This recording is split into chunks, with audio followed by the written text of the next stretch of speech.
A furious millionaire arrives at the most expensive music school in the city to pick up his daughter, but discovers she hasn't attended classes.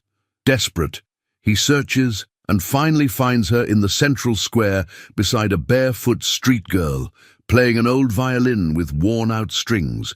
As he approaches angrily to pull his daughter away, he suddenly stops upon hearing the melody the poor girl is teaching, a song that makes his heart stop.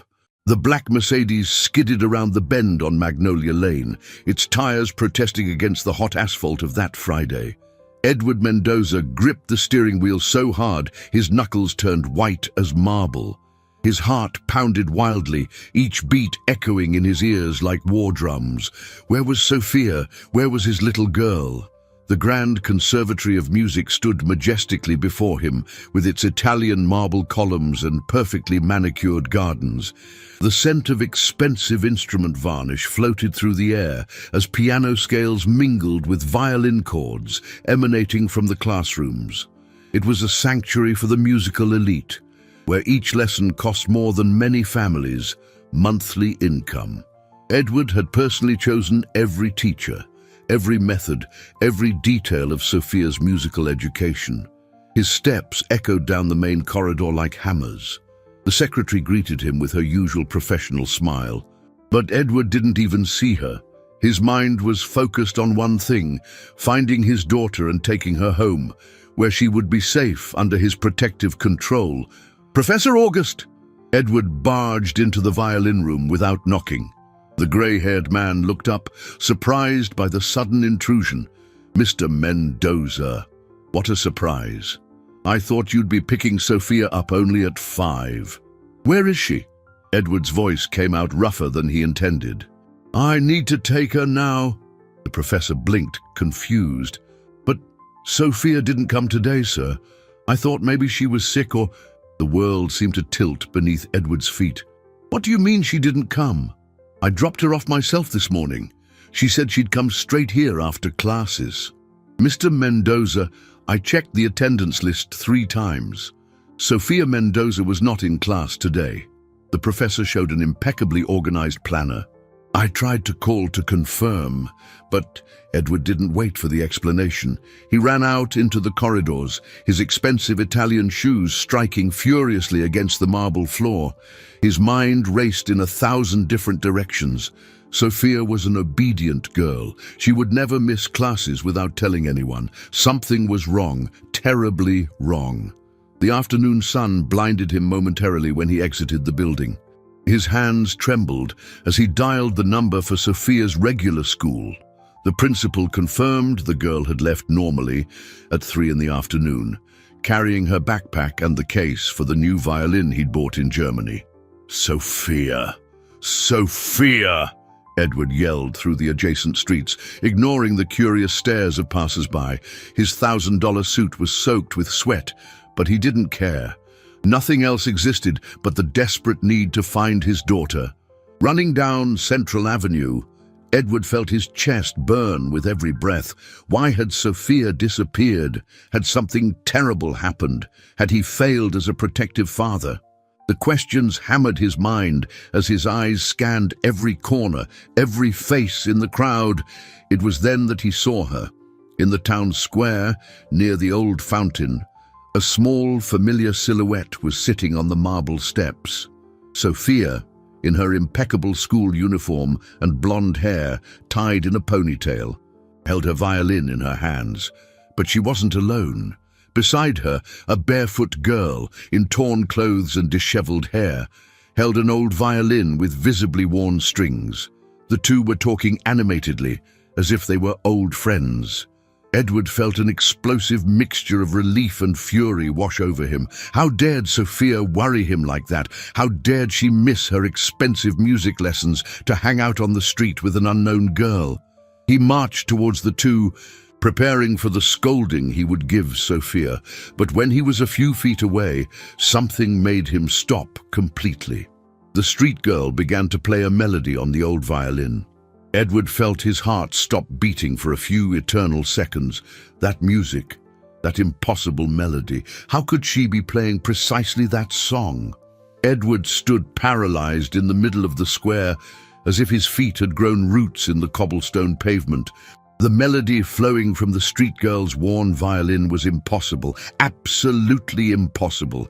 Each note pierced his chest like a sharp blade, unearthing memories he had meticulously buried years ago. It was Spring's Tears, the composition Helena used to play for him on warm summer nights, when they were still a passionate couple and the world seemed full of infinite possibilities. Helena, his ex-wife, the woman who had left, taking with her not only his dreams of a perfect family, but also the music that once filled every corner of his life. The girl played with an imperfect technique, but there was something in her interpretation that transcended any formal lesson. It was as if she understood every pause, every vibrato, every melodic sigh that made that piece more than just organized notes. Edward felt a shiver run down his spine when he recognized even the small flourishes Helena used to add, those personal variations that made the music unique. "Daddy!" Sophia ran towards him with a radiant smile, interrupting the musical trance he'd fallen into. "You're here! Daddy, you have to meet my new friend." Edward blinked several times, trying to return to the present. His daughter was safe and sound, but his mind still echoed with that impossible melody. How could a street child know such an intimate composition from his past life? "Sophia, you worried me. Why didn't you go to violin class?" His voice came out more controlled than he thought possible, considering the emotional turmoil he felt. "Sorry, Daddy, but I heard her playing when I was going to the conservatory and—" Sophia pointed to the girl, who had stopped playing and was watching them with wide, frightened eyes. "She plays much better than the teachers at that expensive school. You have to listen." The street girl couldn't have been more than 9 or 10 years old. Her brown hair was tangled and dirty, her clothes a mix of patched-up pieces that had seen better days. But her eyes— Edward felt a strange unease looking into those eyes. There was something familiar about them, a depth that didn't match her apparent age. "What's your name?" Edward asked, crouching down to be at the girl's level. His voice sounded gentler than he intended. "We're Marina," she replied in a low voice, hugging the violin against her chest as if it were a precious treasure. "Sorry if I bothered you. I was just playing to earn some coins." Edward looked around and noticed an open violin case on the ground, with a few coins scattered.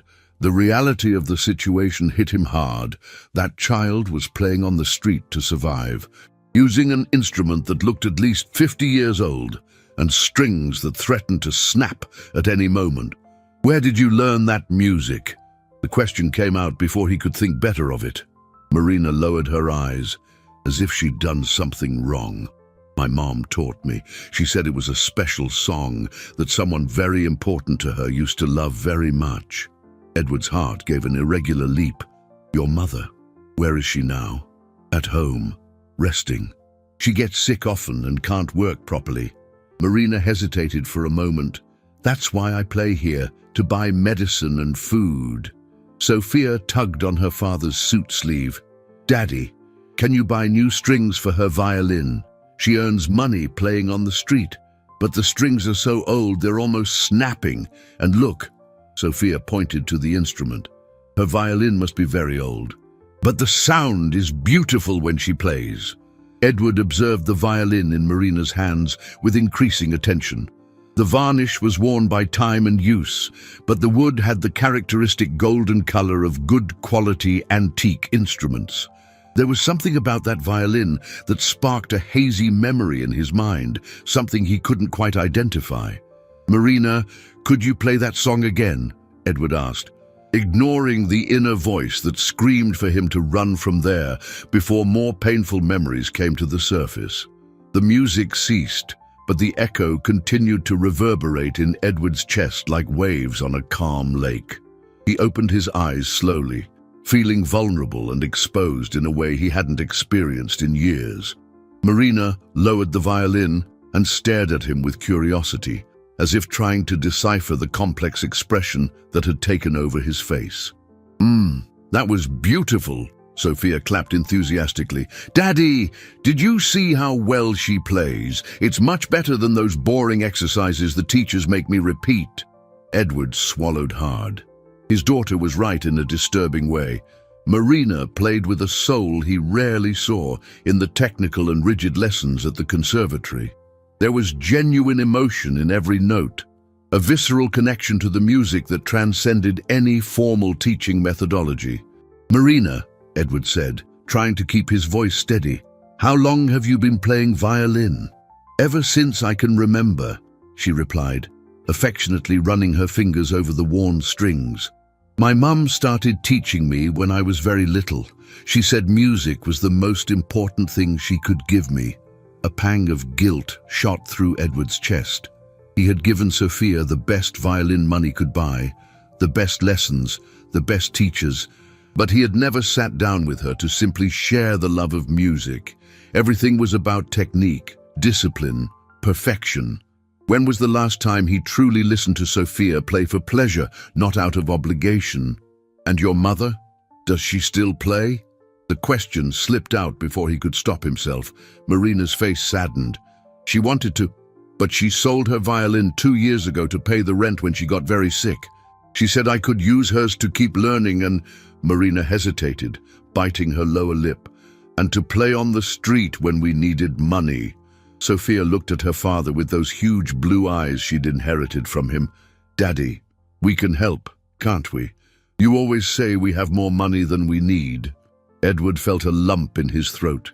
It was true that he had built an impressive financial empire, but when was the last time he had used his wealth for something beyond controlling and protecting his own family? When had he looked beyond his personal needs to see the real suffering around him? "Marina, where do you live?" Edward asked, trying to sound casual. "In St. Vincent's district near the old church." Marina replied hesitantly, as if she was afraid the information might cause problems. Edward knew the area. It was one of the poorer areas of the city, where small, poorly maintained houses huddled on narrow streets. The contrast with his mansion in the exclusive estates of the south side couldn't have been greater. "Daddy," Sophia tugged on his sleeve again, "can you buy new strings for Marina's violin? And maybe she could come over sometime so we could play together." Sophia's suggestion hit Edward like a lightning bolt. Bringing that girl into his home would mean opening his private life to a complete stranger. It would mean stepping out of his zone of absolute control and exposing himself to variables he couldn't predict or manipulate. But there was something in Marina's eyes that prevented him from saying no immediately, a silent determination, a dignity that transcended her torn clothes and bare feet. She wasn't begging or showing self-pity. She was simply living, doing what she needed to do to survive with the only skill she possessed. "The strings," Edward said slowly. "Where can I buy suitable strings for your violin?" Marina's eyes widened in surprise. "There's an instrument shop on Commerce Street, but they're very expensive. I've been saving for months, but I haven't gathered enough money yet." Edward took his wallet from his inner suit pocket. He pulled out some bills and held them out to Marina. "I'll buy the strings and whatever else you need for the violin." Marina looked at the money as if it were something mystical. I can't accept it without giving anything in return." "You already have," Edward said, surprised by his own words. "You reminded me of something I had forgotten." Sophia smiled radiantly and hugged her father. "Thank you, Daddy. Now Marina can play even better." But as he watched Marina carefully put away the money, Edward felt something deeper happening there. That wasn't just an isolated good deed. It was the first step towards discoveries that could change everything he thought he knew about his life. Throughout the next week, Edward couldn't get Marina out of his thoughts. While reviewing multi-million-dollar contracts in his 40th floor office, his mind constantly returned to that impossible melody and the familiar eyes of the street girl.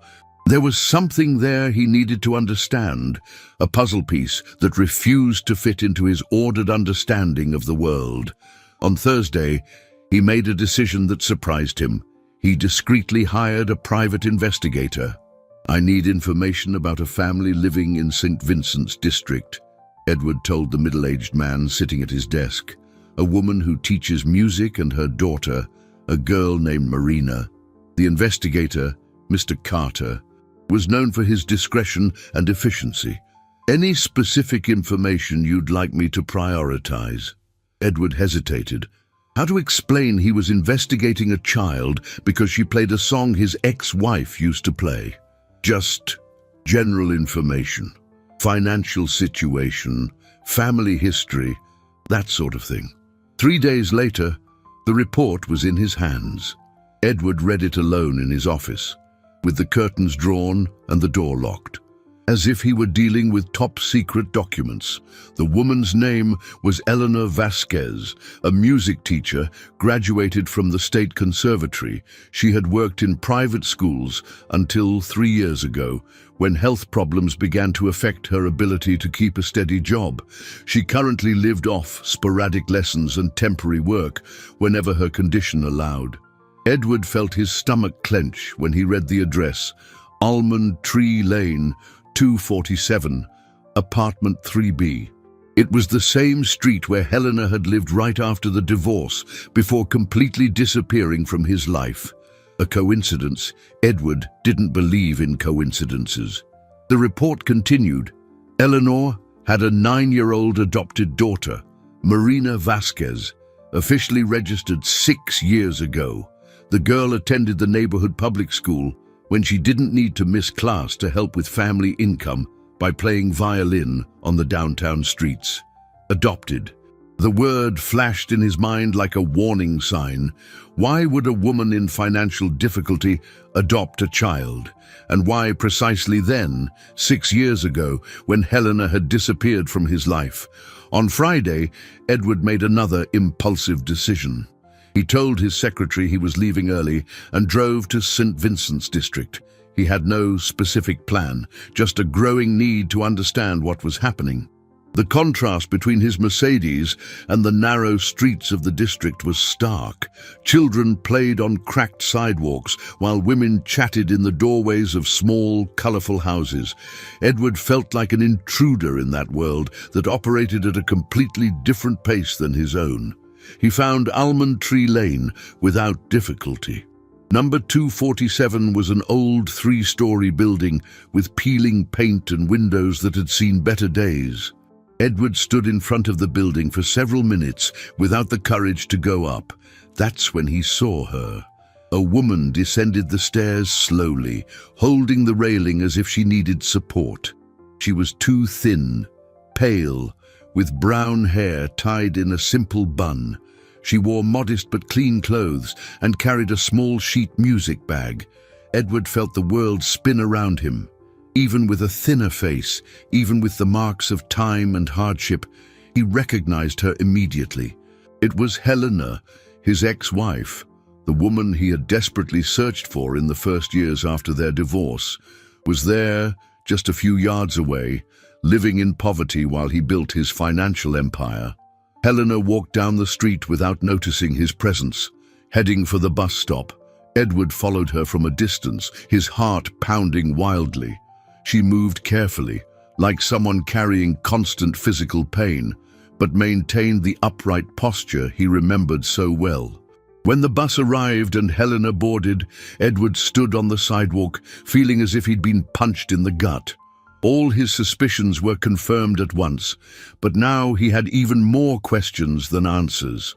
If Helena was alive and living there, if she was the one taking care of Marina, then who was that girl really? Why had Helena adopted her? And why had she taught the child precisely that music that connected them in the past? Edward returned to the car with trembling hands, knowing that his organized and controlled life was about to be completely transformed. Edward spent the entire weekend locked in his home office, ignoring calls from the company and Sophia's invitations to play together. His mind was a whirlwind of memories, questions, and contradictory emotions he didn't know how to process. Helena was alive. After all these years wondering where she might be, What might have happened to her? She was just a few miles away, living in conditions he had never imagined possible. On Monday, Edward could barely concentrate in meetings. His partners noticed his distraction, but he brushed it off, claiming to be analyzing a complex investment. How could he explain he was obsessed with a woman he'd sworn to forget years ago? During lunch, he called the private investigator again. "Mr. Carter, I need more information about Eleanor Vasquez, specifically about the last 6 years of her life. Of course, Mr. Mendoza, is there anything specific that piqued your interest?" Edward hesitated. "I want to know about the girl's adoption, how it happened, when, where, all possible details." On Tuesday, the supplementary report arrived with information that left Edward even more disturbed. Marina had been found at 3 years old, abandoned in a public hospital with a note that simply said, "Please take care of her. She deserves a better life than I can offer." Helena had volunteered to temporarily care for the child through a social program, but ended up falling in love with her and initiated the official adoption process. What most intrigued Edward was the chronology. Marina had been abandoned exactly when Helena disappeared from his life. Was it a coincidence, or was there a deeper connection? On Wednesday, Edward made a decision that surprised him. He decided to talk to Sophia about the situation, at least partially. "Princess," he said when she arrived from school, "would you like to see Marina again?" Sophia's eyes lit up immediately. "Seriously, Daddy? Can I invite her to come here to our house?" "Actually, I thought maybe we could visit her, see where she lives, meet her mother." Sophia jumped for joy. "That's great. When can we go?" Edward felt a pang in his chest. "How about Saturday? You could bring your violin and you could play together." Throughout the week, Edward oscillated between anxiety and a strange anticipation. Part of him was terrified of the inevitable confrontation with Helena. Another part, a part he had suppressed for years, felt a painful curiosity about how she was, if she ever thought of him, if she missed the life they had shared. On Friday night, Edward was in his room trying to decide what to wear the next day when Sophia knocked on the door. "Daddy, can I come in?" She sat on the bed beside him, swinging her legs the way she did when she was smaller. "Daddy, are you okay? You seem different this week." Edward looked at his daughter, impressed once again by her perceptiveness. "Why do you ask, Princess? You sometimes stare into space, as if you're thinking about very important things. And you smile less than usual." Edward felt a pang of guilt. He had been so absorbed in his own emotional complications that he had neglected the attention he owed Sophia. "You know, Princess, sometimes adults discover things that make them rethink many things about life." Sophia studied him with her serious blue eyes. "It's about Marina and her mother, isn't it?" The question caught Edward by surprise. "Ah, why do you think that?" "Because you've been strange since we met her in the square, and because—" Sophia hesitated, as if unsure whether to continue. "Marina told me something in the square after you went to buy us ice cream." Edward felt his heart race. "What did she say?" "She said her mom has an old photo of a man who looks like you, Daddy, and that her mom always gets sad when she looks at the photo, but she never wants to throw it away." The world seemed to stop around Edward. Helena had kept a photo of him.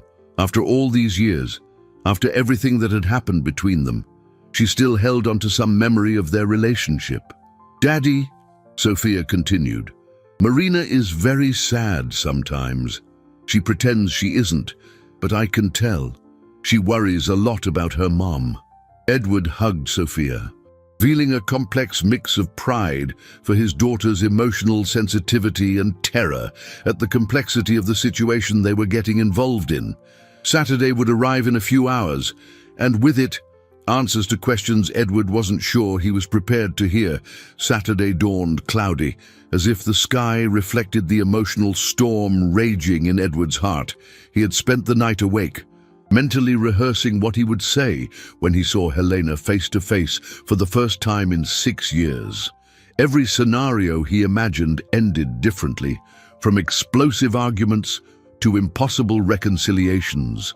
Sophia was radiant during breakfast, talking non-stop about how eager she was to show her house to Marina and to get to know her new friend's mother better. Edward watched her, marveling at children's ability to live in the present without torturing themselves with the complexities of the past. "Daddy, do you think Marina will like my room? And the music room?" Sophia asked, idly stirring her hot chocolate. "I'm sure she will, Princess." Edward forced a smile. "But remember, we'll go to her place first, then we'll talk about her coming here." The drive to St. Vincent's district felt simultaneously eternal and too fast. Sophia chattered in the back seat, but Edward barely heard her. His hands sweated on the steering wheel as he approached the address he had memorized during the week. When they parked in front of the old building, Edward had to hold himself back from putting the car in reverse and fleeing, but Sophia was already jumping out of the car, carrying her violin case with contagious enthusiasm. "Come on, Daddy. I can't wait to play with Marina." They climbed the narrow stairs to the third floor. Edward felt each step like a mountain he had to climb. The hallway smelled of cheap cleaner and homemade food, a mix of aromas that transported him to a time in his life when he didn't have enough money to worry about brands or status. Sophia knocked on the door of apartment 3B with 3 lively knocks. Slow footsteps approached from the other side. Edward heard a familiar voice, weaker than he remembered, asking who it was. "It's Sophia, Aunt Eleanor, and my daddy came too." The silence that followed lasted an eternity.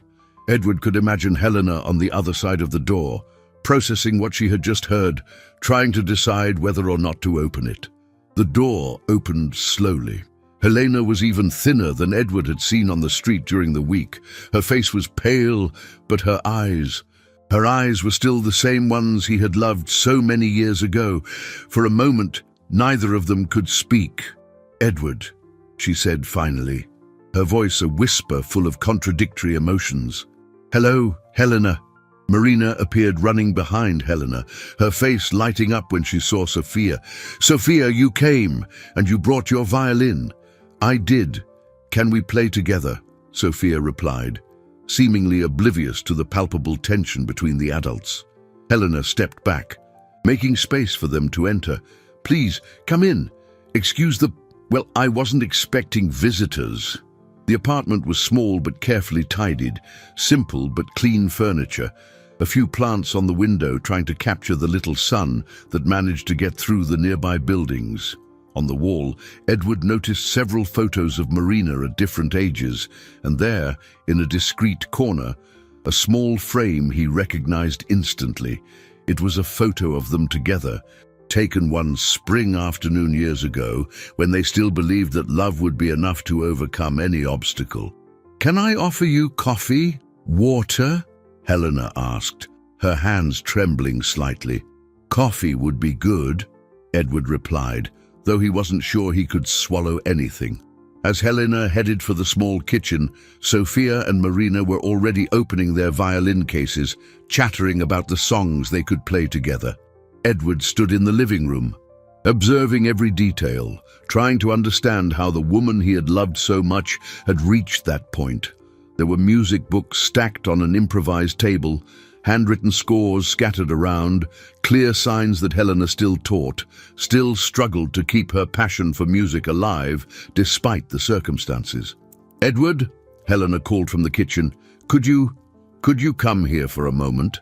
He walked to the tiny kitchen, where Helena stood with her back to him, nervously stirring coffee. "Helena, She turned, and Edward saw tears in her eyes. "Why did you come here, Edward? After all these years, why now?" The question was simple, but laden with years of pain, longing, and resentment. Edward realized that all the answers he had rehearsed seemed inadequate in the face of the raw vulnerability he saw on Helena's face. "Because," he said slowly, "Marina plays our song." Helena dropped the spoon she was holding, and the metallic sound echoed through the small kitchen like a gunshot.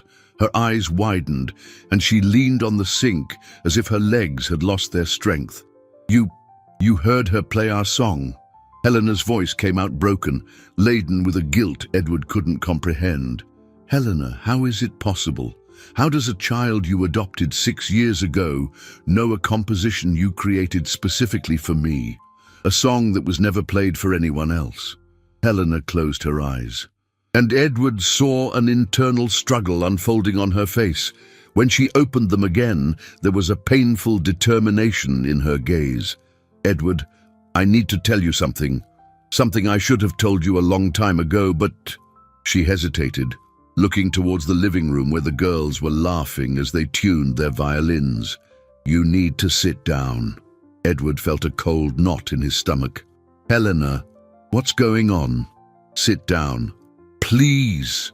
Helena pulled a chair from the small kitchen table. Marina isn't just any child I adopted." Edward's heart began to pound wildly. "What do you mean?" Helena took a deep breath, like someone about to jump off a cliff. "Marina is my biological daughter, Edward, my real daughter."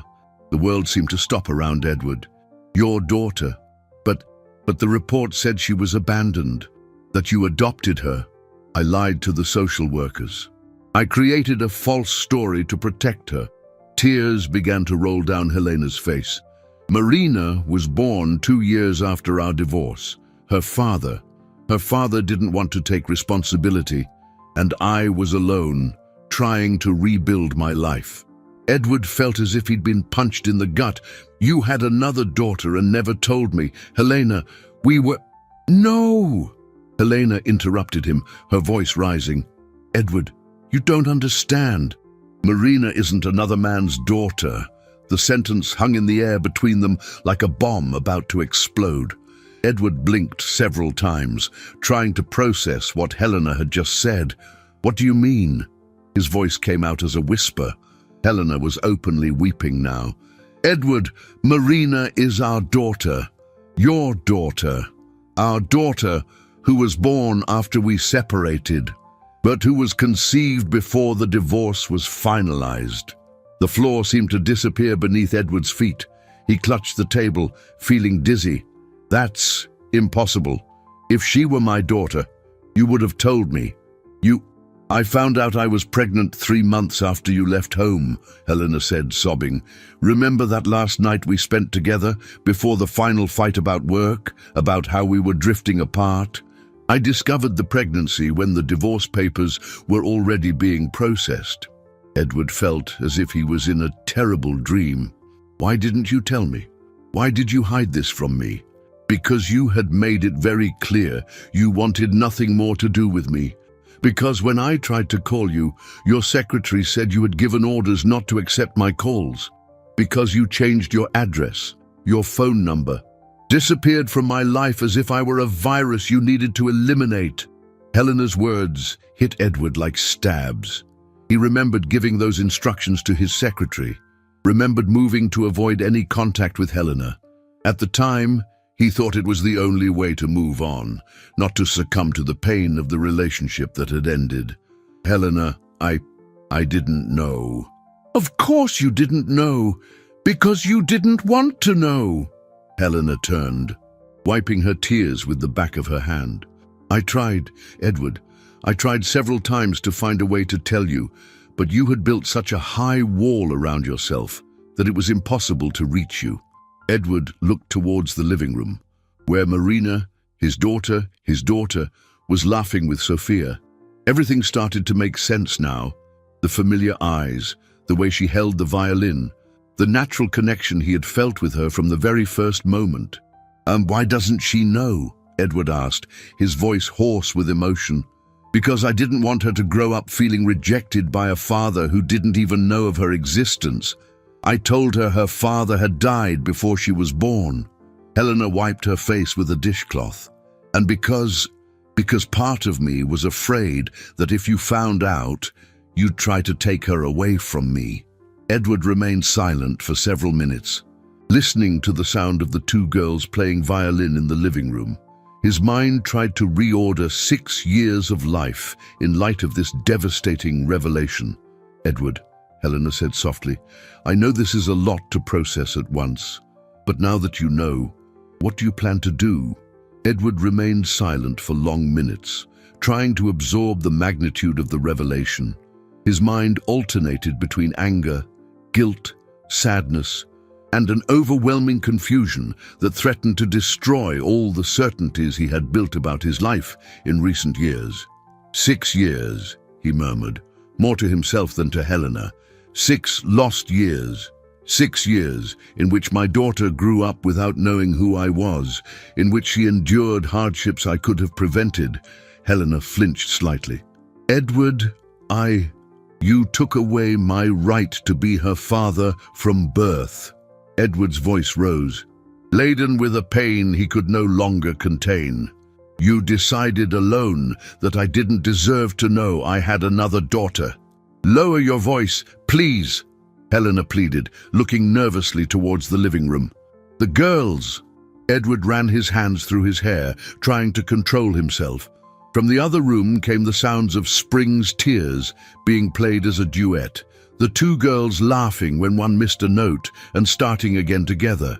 The contrast between the musical harmony and the emotional chaos in the kitchen was almost surreal. "How is she?" Edward asked, his voice dropping to a tense whisper.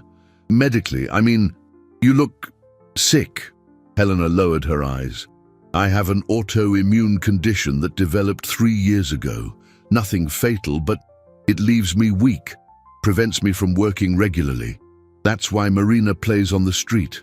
She insists on helping with expenses." Guilt hit Edward like an avalanche. While he was accumulating millions, his daughter was playing violin on the streets to buy medicine for her sick mother. "Why didn't you seek help? There are social programs. Aid." "I tried, but the bureaucracy is complicated, and I have my pride too, Edward. It's not easy to admit I can't take care of my own daughter." Edward looked out the small kitchen window, seeing the building's inner courtyard where colorful clothes dried on the line. It was a completely different world from his, but it was the world where his daughter had grown up. "What does she know about me?" Edward asked. "I told her some stories. I told her her father loved music as much as we did, that he was a good man but had to leave before she was born." Helena hesitated. "I showed her some photos of us from when we were happy." Edward remembered what Sophia had mentioned about Marina having seen a photo of him. "Does she know it's me, that the man in the photo is Sophia's father?" "I don't know. She's a smart child. Maybe she suspected something when you showed up here today, but we never talked about it directly." The sound of the violin stopped in the living room, followed by Sophia's enthusiastic clapping. "Daddy! Aunt Eleanor! You have to come listen. Marina taught me a new variation of the song." Edward and Helena exchanged glances, both realizing they needed to compose themselves quickly to avoid raising the children's suspicions. "We're coming," Helena replied, trying to disguise her choked voice. When they returned to the living room, Edward saw Marina with new eyes. Every gesture, every facial expression revealed similarities he had unconsciously noticed but hadn't been able to identify. The way she bit her lip when she was concentrating was identical to what Sophia did. The way she held the violin bow was a mirror of his own technique. "Daddy, sit here!" Sophia patted the spot beside her on the small sofa. "Marina is going to play a song she invented herself." Marina stood in the center of the living room, her old but well-cared-for violin shining in the afternoon light. She looked at Edward with a mix of shyness and anticipation. "This song," she said in her sweet voice, "I made it thinking about the father I never knew. Mom said he would like to hear me play it." Edward felt tears threaten to overflow. His daughter had composed a song for him, for the father she never knew was alive and just a few miles away. Marina began to play, and the melody that flowed from the old violin was of devastating beauty. It was a simple but deeply emotional composition, full of longing and hope at the same time. Edward recognized in it echoes of spring's tears, but transformed by the innocent perspective of a child who dreamed of an idealized father. When Marina finished, the silence in the room was heavy with emotions that none of the adults knew how to express. "That was the most beautiful thing I've ever heard," Sophia said, clapping enthusiastically. "Marina, you're amazing. Daddy, isn't she amazing?" Edward had to clear his throat before he could speak. It's very beautiful, Marina. You have extraordinary talent." Marina smiled timidly, putting the violin back in its worn case. "Thanks. Mom helped me with some chords, but I invented the main melody myself." Helena watched the scene with teary eyes, seeing father and daughter interacting without Marina knowing their true connection. Edward noticed Helena's gaze and felt a complex mixture of gratitude and resentment. Gratitude for her raising such a talented and sensitive daughter, resentment for having been deprived of participating in that process. "Marina," Edward said, his voice still a little hoarse, "would you like to show me where you and your mom live? Sophia told me you have interesting music books." "Of course!" Marina jumped up excitedly. "Mom has very old sheet music. Some she copied by hand when she was studying at the conservatory." As Marina guided Sophia through the apartment's 2 small rooms, showing her belongings with the simple pride of a child who values every object, Edward watched Helena tidying the living room table. "Helena," he said softly, "we need to talk about the future, about how we're going to handle this situation." Helena stopped arranging the sheet music and stared at him.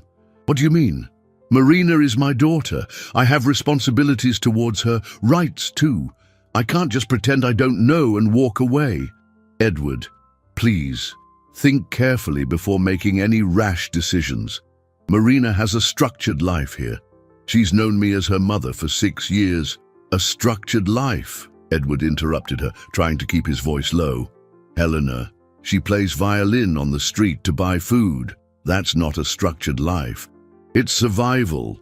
Helena flinched slightly but maintained her dignity. "We manage. She's a happy child, Edward. Look at her. She smiles, she laughs, she has friends at school. And she could have so much more," Edward retorted. "Quality education, private tutors, a new violin, financial security. Money isn't everything, Edward. You should know that better than anyone." The remark hit Edward like a slap across the face. It was true that he had learned, especially after the divorce, that all his wealth had not managed to fill the emotional void he carried. From the bedroom came Marina's voice. "Sophia, want to see Mum's violin, the one she had to sell?" "She sold her violin?" Sophia asked, and Edward heard the genuine sadness in his daughter's voice. "She had to sell it when I got very sick 2 years ago," Marina explained naturally. "But it's okay, because I could use this one. And she said music doesn't need an expensive instrument to be beautiful." Edward closed his eyes, feeling a physical pain in his chest. His daughter had a maturity and acceptance of difficulties that deeply humbled him. While he worried about investments and profits, she had learned lessons about values and priorities that had taken him decades to understand. "Helena," he said, his voice softer now, "I'm not trying to take Marina from you. I would never do that. But I need to be a part of her life somehow. I need to make up for lost time." Helena studied him for a long moment. "And how do you intend to do that without revealing who you really are? Marina will ask questions if you suddenly appear in her life as a paternal figure." Edward had no immediate answer for that.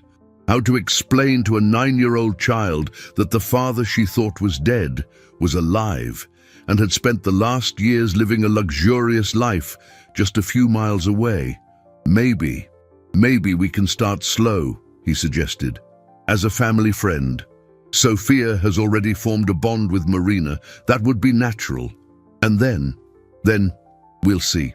Maybe there will come a time when she's ready to know the truth." Helena nodded slowly. "Edward, if you truly want to be part of her life, You need to understand that it can't just be when it's convenient for you. You can't show up for a few weeks and then disappear again. Marina has already experienced enough abandonment."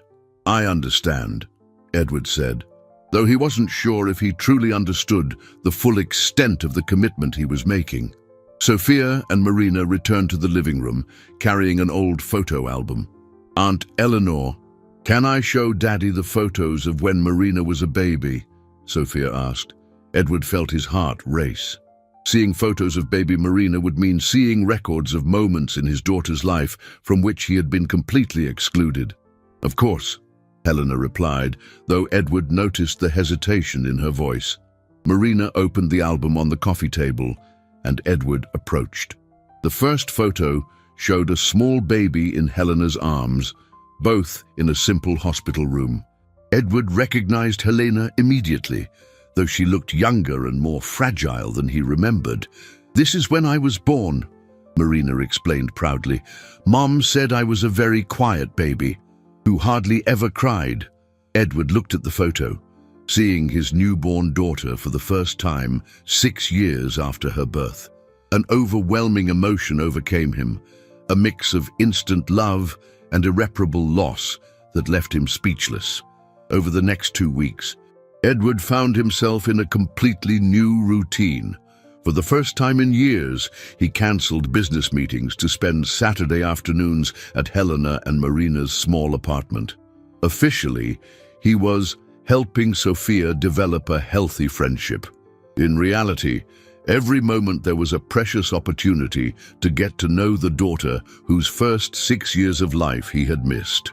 Edward discovered that Marina was a fascinating child. She had a natural curiosity about everything, asking questions that often caught him off guard. One afternoon, while helping Helena glue sheet music, Marina asked, "Mr. Edward, why do you get sad sometimes when I play the violin?" The question left him speechless for several seconds. "I'm not sad, Marina. I'm moved. Your music reminds me of important things." "What kind of things?" Edward looked at Helena, who was pretending to concentrate on the sheet music, but clearly listening to every word of the conversation. "It reminds me that music has the power to connect people, even when they are far apart." Marina nodded seriously, as if she perfectly understood what he meant. "Mum always says that when I play, it's like I'm talking to people I can't see." The girl's simple wisdom constantly surprised Edward. She had developed a philosophy of life that many adults took decades to achieve, if they ever did.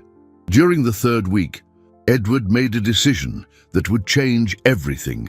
He offered to pay for a private violin tutor for Marina, not as charity, he quickly explained when he saw the expression of wounded pride on Helena's face. As an investment in the talent of an exceptional child, Sophia would also benefit from having lessons with Marina. Helena hesitated for several days before accepting, "But the lessons have to be here, at home. I don't want Marina to feel out of place in environments very different from hers," Edward agreed, although that meant transforming the apartment's small living room into an improvised music studio. He hired Professor August, the same one who taught Sophia at the conservatory, for weekly home sessions. The first joint lesson was a revelation. Edward watched, fascinated, as Marina and Sophia played a simplified version of a classical duet together. The difference in their techniques was striking.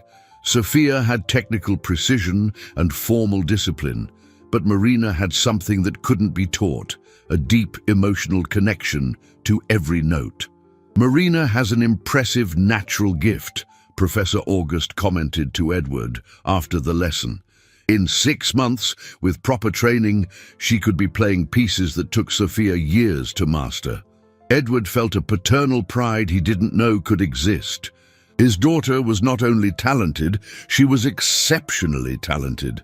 It was that same week that Marina asked a question that changed everything.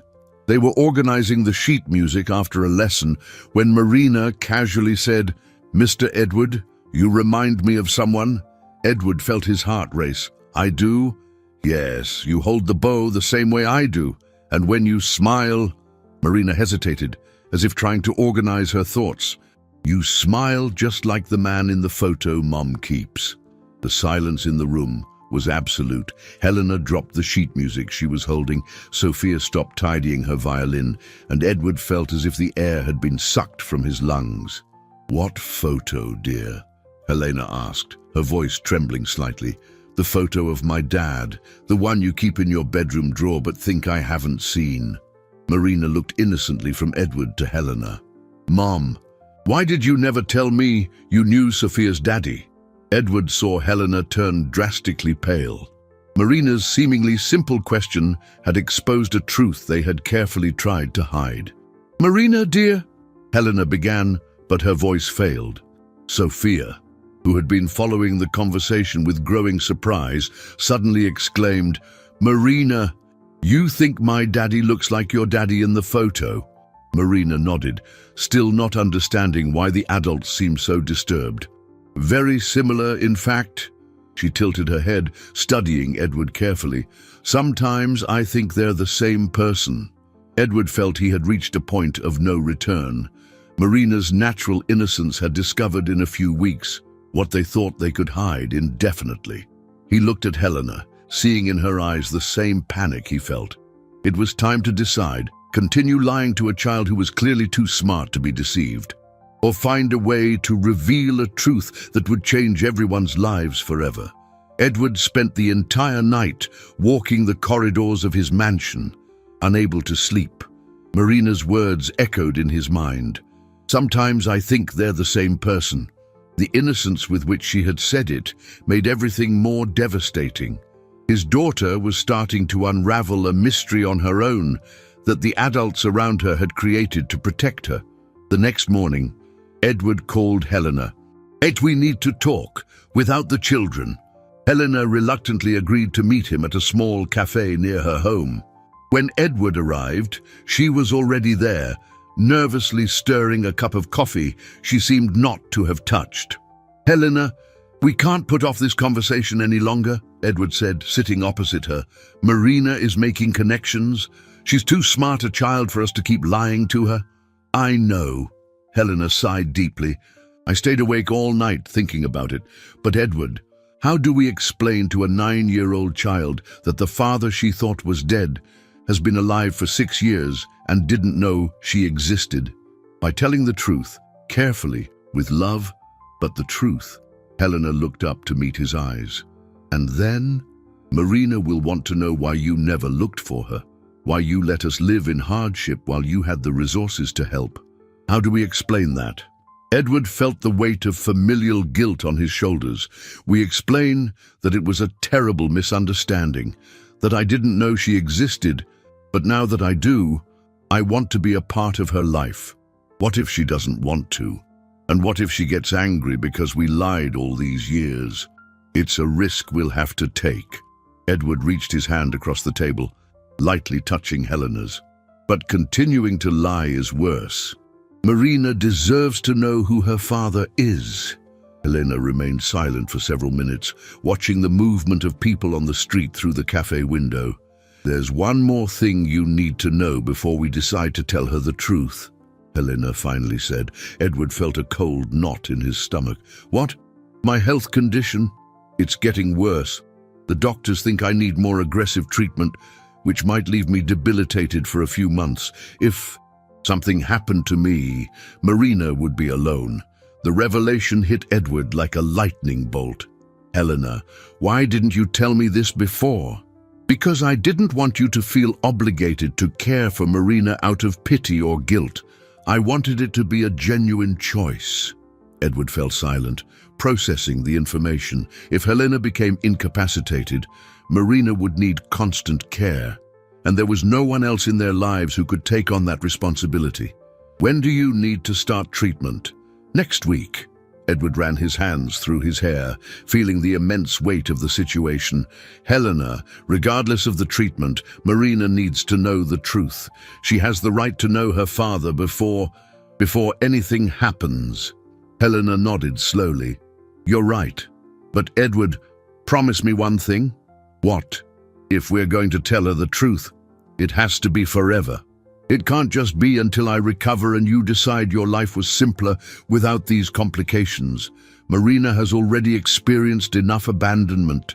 Edward looked into Helena's eyes and saw the woman he had loved years ago, the mother who had fought alone to raise their daughter with dignity despite all the hardships. I promise, Marina is my daughter, Helena.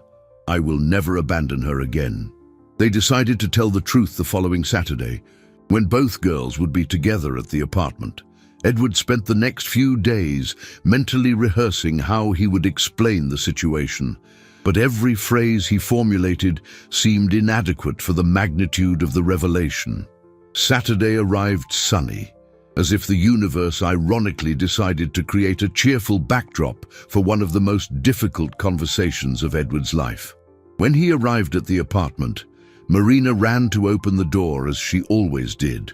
"Mr. Edward, Sophia isn't here yet, but Mom said we can play while we wait."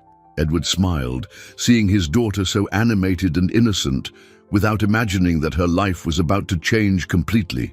"Marina, sweetie," Edward said, crouching down to be at her level.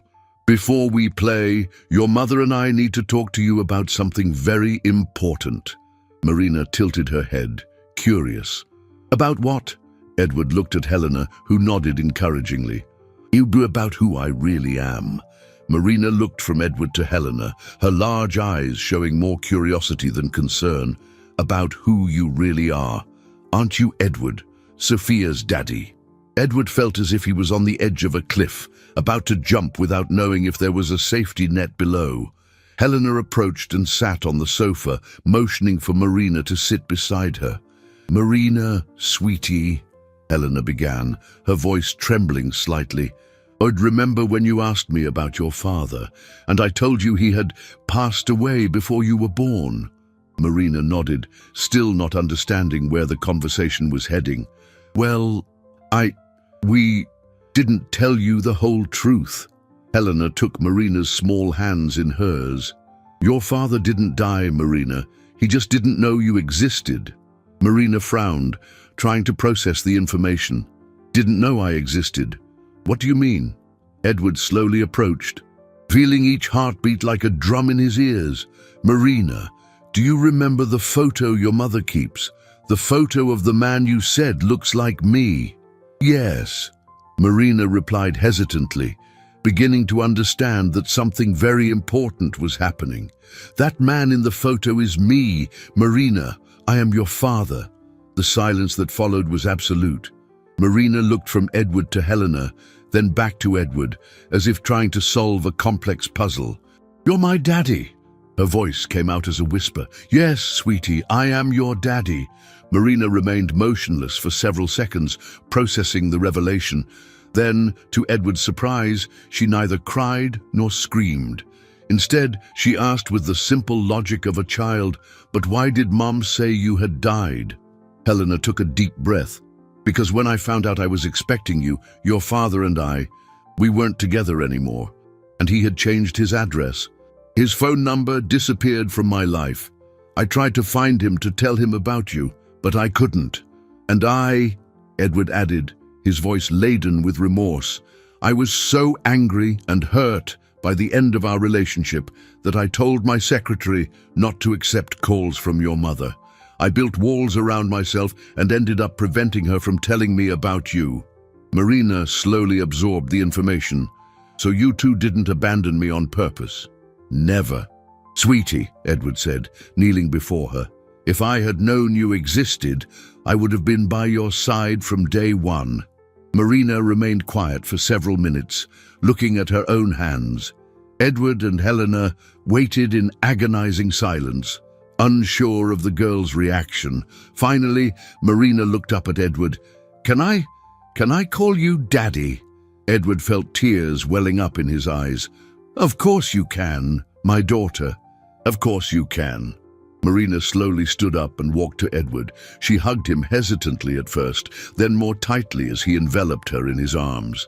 "Daddy," she murmured against his chest, "are you going to leave again?" "Never again, Marina. I'll never leave you again." It was at that moment that Sophia arrived. Running through the door Helena had left ajar. She stopped in the middle of the living room, looking at the scene before her with surprise. "Marina, why are you crying? Did something happen?" Marina pulled away slightly from Edward, but continued holding his hand. "Sophia, I found out something amazing. Your daddy is my daddy too." Sophia's eyes widened. "What do you mean?" "We're sisters, Sophia, real sisters." Sophia looked from Marina to Edward, trying to understand. "Daddy, is it true?" Edward nodded, extending his free arm to Sophia. "It's true, princess. Marina is your sister." Sophia ran to join the hug, and Edward found himself enveloped by both daughters, feeling a completeness he had never experienced before. "Does that mean," Sophia said excitedly, "that Marina can come live with us now, and we can play violin together every day?" Edward looked at Helena over the girls' heads. They hadn't yet discussed the practical aspects of the situation, but Edward knew that, regardless of the details, his life had changed irreversibly. "We'll talk about all of that," Edward said. "But the important thing is that now we are a family." Marina looked up and smiled through her tears. "A real family. A real family," Edward confirmed, finally understanding what that word truly meant. The next 2 months were an emotional roller coaster of adjustments, discoveries, and the healing of old wounds. Edward insisted that Helena immediately begin appropriate medical treatment at a top-tier private clinic, assuming all costs without accepting arguments. "It's not charity, Helena," he said when she tried to protest. "It's responsibility. Marina needs a healthy mother, and I need you to be well too." During the weeks Helena was hospitalized for intensive treatment, Marina stayed at Edward's mansion. The adjustment was not easy. The girl, accustomed to the simplicity of the small apartment, initially felt lost in the enormous rooms and luxuries that Edward considered normal. "Daddy," Marina said one morning, finding Edward in his office, "can I sleep in Sophia's room? My room is too big, and I get scared at night." Edward realized there was much more to being a father than simply providing material comfort. Marina needed emotional security, human closeness, constant affection, things money couldn't buy. Sophia became the perfect bridge between the two worlds. She helped Marina adapt to the new reality, while unconsciously teaching Edward to be more flexible and less controlling. Seeing the two girls share a room, creating a bond of true sisters, Edward understood that family wasn't about rigid rules, but about mutual adaptation and unconditional love. The most challenging moment came when Marina had her first bout of homesickness for Helena and the simple life she knew. Edward found her crying in the garden one afternoon, holding the old violin against her chest. "I want to go home, Daddy. I want my small house. I want Mom. I want everything back the way it was." Edward sat beside her on the grass, remembering how Helena used to comfort him years ago when he was stressed with work. "Marina, can I tell you a secret?" She nodded, wiping her tears with the back of her hand. "When I was a kid, I also lived in a small house. And guess what? Some of my happiest memories were in that small house, not this big one. Really, really, home isn't about size, it's about love. And now, wherever you are, here, at Mom's small house or anywhere else, you'll have love, because you have a family that loves you." Marina snuggled against him. "Can I play a song for Mom, so she can hear it even though she's far away?" Edward smiled. "Of course you can." They started a tradition. Every night before bed, Marina would play a song thinking of Helena. Edward discovered that these musical sessions became moments of deep connection with his daughter, where they talked about everything: fears, dreams, longings, and hopes. When Helena finally returned home 3 weeks later, her recovery was surprising the doctors. The treatment had been successful, and she was visibly stronger and healthier. "Edward," she said when they met alone for the first time since the treatment began, "I don't know how to thank you, not just for the treatment, but for taking such loving care of Marina. Helena, you don't need to thank me. Marina is my daughter, as much as she is yours. Caring for her isn't a favor, it's a responsibility and a joy." Helena smiled, and Edward saw in that smile an echo of the woman he had fallen in love with years ago. "Edward, we need to talk about the future, about how we're going to organize our lives going forward." Edward had thought a lot about this in the preceding weeks. "Helena, I have a proposal. How about you and Marina move into the house next to mine? I had it completely renovated.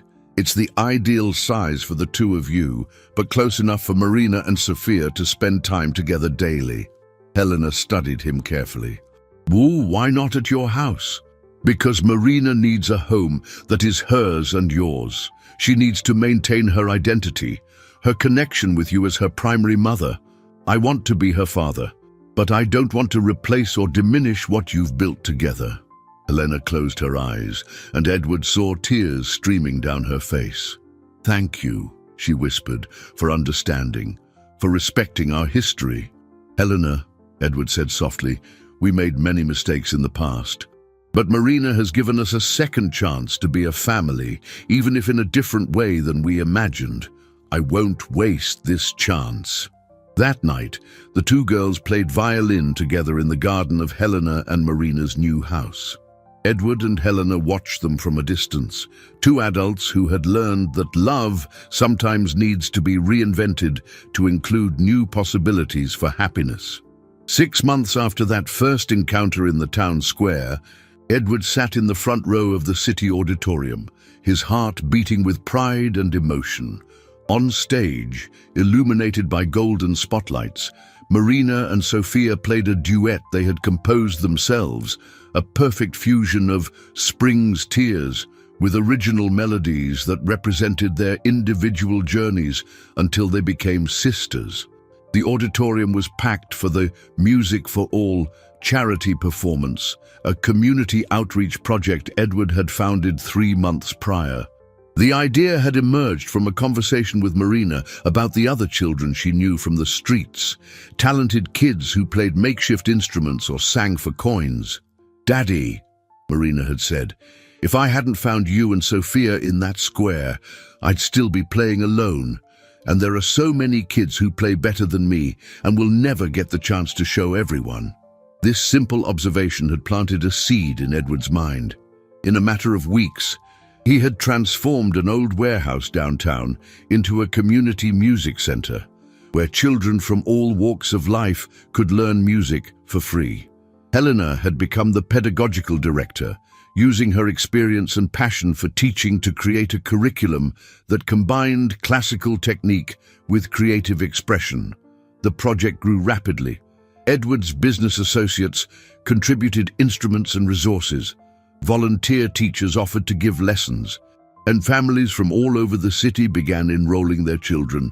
But the most gratifying thing for Edward was seeing children like Marina, talented but without opportunities, discovering that their musical voices had value and deserved to be heard. On stage, Marina and Sophia finished the duet with perfect harmony, prompting the entire auditorium to erupt in enthusiastic applause. Edward felt tears of pride stream down his face as his two daughters bowed elegantly to the audience. After the performance, backstage, Edward hugged both girls. "You were absolutely perfect," he said, his voice choked with emotion. "Daddy," Marina said, still radiant from the performance's adrenaline, "did you see how much the audience liked it? I think our music really touched people's hearts." Sophia nodded animatedly. "And the part we added at the end. When we played thinking of all the children still on the streets, I think everyone understood the message." Edward looked at his daughters, marveling at the emotional maturity and social awareness they had developed. Marina, who a year ago played on the streets out of necessity, now used her music as a tool for social transformation. Sophia, who once viewed music merely as an elegant educational obligation, had discovered the power of art as a form of human connection and social change. Helena approached, carrying a bouquet of flowers someone from the audience had sent for the girls. "Edward," she said, "did you see the news report that came out today about the project?" Edward shook his head. In recent weeks, he had been so focused on the performance preparations that he barely kept up with the news. Helena showed him her phone with the article. The headline read, "Businessman Ignites Music Revolution. Community Music Center Transforms Lives in the City." They interviewed 10 families, Helena explained. All of them told how the project changed their children's lives. One mother said her son stopped getting into trouble at school after he started playing drums. Another said her daughter, who was very shy, became more confident after singing lessons. Edward read a few excerpts from the article, feeling a deep satisfaction that was completely different from the pleasure he used to feel from business successes. It was a satisfaction that came from knowing he was making a real difference in the lives of actual children, not just accumulating numbers in bank accounts. "You know what's even more amazing?" Helena continued. "They estimated that in 6 months, the project has already directly impacted over 200 children and their families." Marina tugged on Edward's suit sleeve. "Daddy, can I tell you a secret?" "Of course, my daughter." "Remember when I was playing in the town square and you showed up that day?" Edward nodded, vividly remembering that moment that had changed everything. "I wasn't just playing for money. I was playing because I felt someone special needed to hear me. And when you stopped and got that strange look on your face, I knew it was you." Edward felt a shiver run down his spine. "How did you know?" Marina smiled with the mysterious wisdom that sometimes surprised adults. "Because music never lies, Daddy. When we truly play, we call the right people into our lives." Edward hugged Marina, understanding that his daughter had grasped something about music, life, and destiny that he was only just beginning to learn. Later that night, after the girls had gone to sleep, Edward and Helena sat in the garden between their 2 houses, listening to the soft sound of the fountain he had installed. "Edward," Helena said softly, "you know we achieved something very rare, don't you?" "What?" "We transformed a story that could have been about regret and lost opportunities into a story about second chances and families reinventing themselves." Edward nodded, looking at the illuminated windows of the girls' rooms. "Helena, can I ask you a question I've been wanting to ask for months?" "Of course. Do you forgive me for being so proud, so closed off, for having missed Marina's first years?" Helena was silent for a moment, then smiled. "Edward, there's nothing to forgive. We both made mistakes. We both learned, and we both grew. What matters is what we do from now on." Edward smiled, feeling a peace he hadn't experienced in years. He looked at the town square in the distance, where everything had begun, and knew that sometimes the best stories aren't about perfect endings, but about unexpected beginnings that teach us it's never too late to discover what truly matters. Music had reunited a family. Love had healed old wounds. And 2 girls had proven that sometimes it's children who teach adults the most important lessons about courage, forgiveness, and the beauty of creating perfect harmonies from notes that seem destined to never meet.